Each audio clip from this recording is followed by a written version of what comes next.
Ramadan Putra dari kelompok 2B angkatan 191 yang terdiri dari 5 orang, yaitu yang pertama ada Jilan Rihadatul Ais Husnia, lalu yang kedua ada saya sendiri yaitu Muhammad Ridho Ramadan Putra, dan yang ketiga ada Rafif Kardawi, lalu yang keempat ada Denny Rahmadani, dan yang terakhir ada Zaki Fatdanis Bara. Pada video ini kami akan menjelaskan mengenai identifikasi masalah dan menentukan solusi alternatif dari masalah tersebut yang berkaitan dengan Smart ASN dengan tema Kota Layak Huni Kelas Dunia. Kota Layak Huni adalah kota yang mampu memberi kenyamanan, keamanan, kesehatan, dan kesejahteraan bagi warganya. Terdapat 3 masalah utama Kota Layak Huni di DKI Jakarta yang sudah kita identifikasi.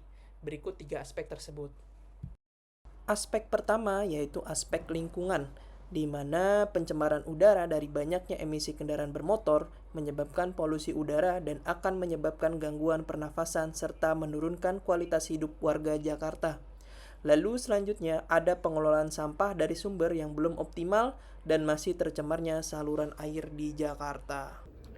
Dalam upaya mewujudkan Jakarta sebagai kota layak huni kelas dunia, masih terdapat permasalahan utama pada aspek infrastruktur perkotaan yang ditandai oleh ketimpangan kualitas dan pemerataan layanan infrastruktur, khususnya pada transportasi, sistem drainase, jalan, penerangan umum, air bersih, sanitasi, pengelolaan sampah, serta ruang terbuka publik.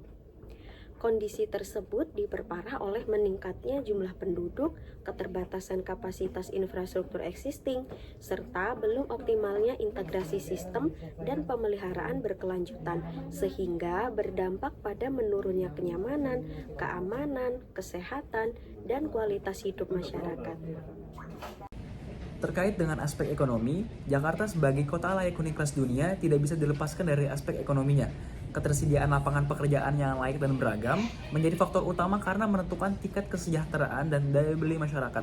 Kota yang layak huni harus mampu menyediakan pekerjaan formal maupun kreatif dengan upah yang adil. Selain itu, stabilitas ekonomi dan kemudahan berusaha juga turut mendorong pertumbuhan UMKM dan investasi, sehingga ekonomi akan tetap hidup dan inklusif. Akses terhadap infrastruktur ekonomi seperti transportasi yang terjangkau dan kawasan usaha yang terintegrasi juga memengaruhi produktivitas warga. Dengan ekonomi masyarakat yang kuat, inklusif, dan berkelanjutan, Jakarta dapat meningkatkan kualitas hidup masyarakat serta memperkuat posisinya sebagai kota layak huni kelas dunia. DKI Jakarta menghadapi permasalahan utama, yaitu tidak optimalnya pemanfaatan tata ruang yang tersedia, keterbatasan lahan yang tidak diimbangi dengan perencanaan dan pengawasan yang optimal, menyebabkan kepadatan bangunan, berkurangnya ruang terbuka hijau, serta ketidaksesuaian fungsi ruang dengan kebutuhan masyarakat. Ini berdampak pada meningkatnya kemacetan, risiko banjir, dan menurunnya kualitas lingkungan hidup. Oleh karena itu, diperlukan peran ASN yang profesional, adaptif, dan kolaboratif dalam mendukung pengelolaan tata ruang berbasis data dan teknologi, guna mewujudkan pembangunan Jakarta yang tertata dan berkelanjutan. Dalam konteks ini, solusi yang paling relevan yaitu dengan smart policy planning berbasis data. Artinya, kebijakan tidak lagi disusun hanya dari asumsi, tetapi dari data yang terukur dan terintegrasi.